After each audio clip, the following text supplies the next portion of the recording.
Hey guys, today's story is entitled, What Does the Heart Say? We are going to begin a series of videos on King David. Why? Well, because there are so many lessons in King David's life that can add value and offer wisdom for our lives today. So we're going to park here for a bit so that we can soak up all that God has for us. King David's life story is so fascinating and chock full of lessons. Today, we will meet David.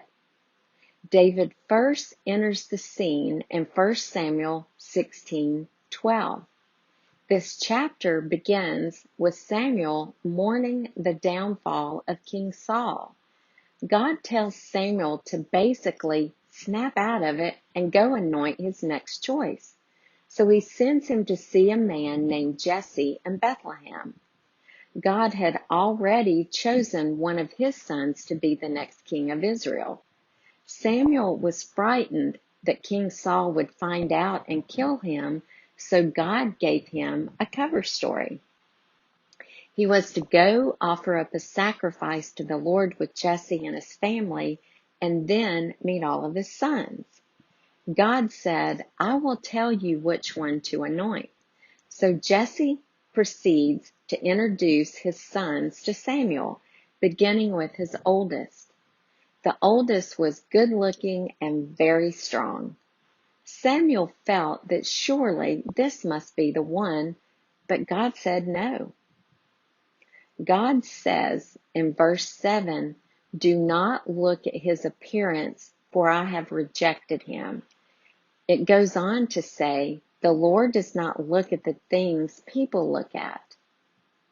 People look at the outward appearance, but God looks at the heart.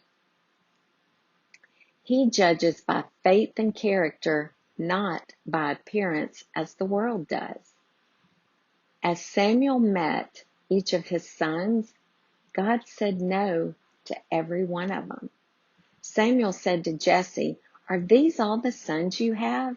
And Jesse replied, well, there is the youngest who is out tending the sheep.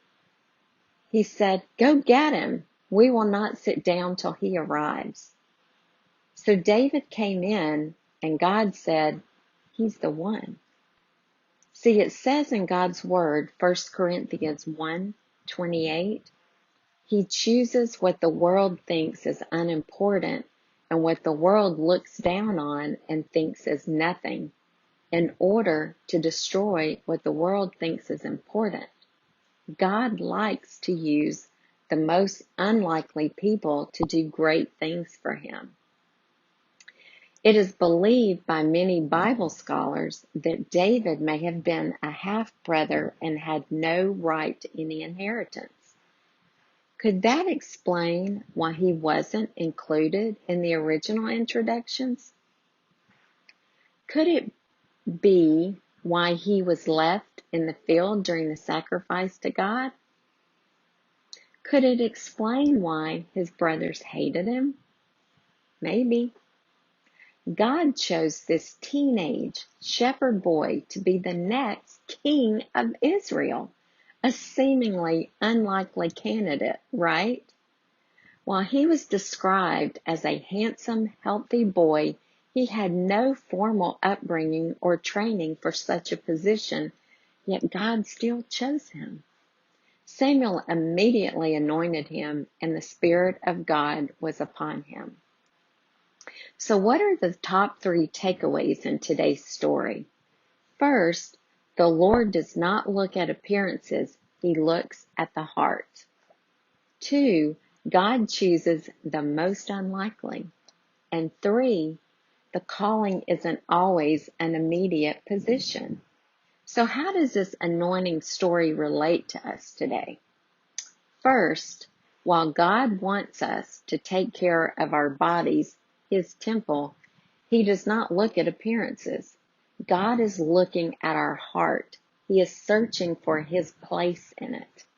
Secondly, God chooses the most unlikely people to serve in great ways because it can have the most impact when God uses that person. Others will know that it has to be God that made it happen because everyone knows the person was not qualified. And thirdly, we also see that David was anointed at the age of 13, but he didn't become king of Israel until he was 30. So God gives us dreams of our future, but we are not ready for the assignment yet. He uses the time between the anointing and the placement to prepare us. These takeaways are great news for all of us, especially for those who feel like God has left them in the fields alone, tending the sheep. How often have you felt like God forgot about you? Well, He hasn't. It's in the wilderness that He is shaping, pruning, refining, and preparing us for the promise. All those tough times in the valleys, He was preparing us. I pray this story gives you hope. Let's pray together, okay? Father God, thank you for loving us. Thank you for seeing past our faults and looking into our hearts. Please come into our heart and cleanse us with the blood of Jesus and forgive us of all of our sins. Thank you for giving us dreams of our future with you. Thank you for preparing us for the promises. Thank you that you are with us in the preparation phases. Lord, we surrender our spirit, soul, and body to you. Transform us and get us ready. Thank you that we are never alone. Thank you for choosing us, the unlikely ones. In Jesus' name, amen. Thank you for watching today. Please feel free to share with others and subscribe to my channel so that you don't miss any video lessons on how to apply Scripture to our lives today. God bless you.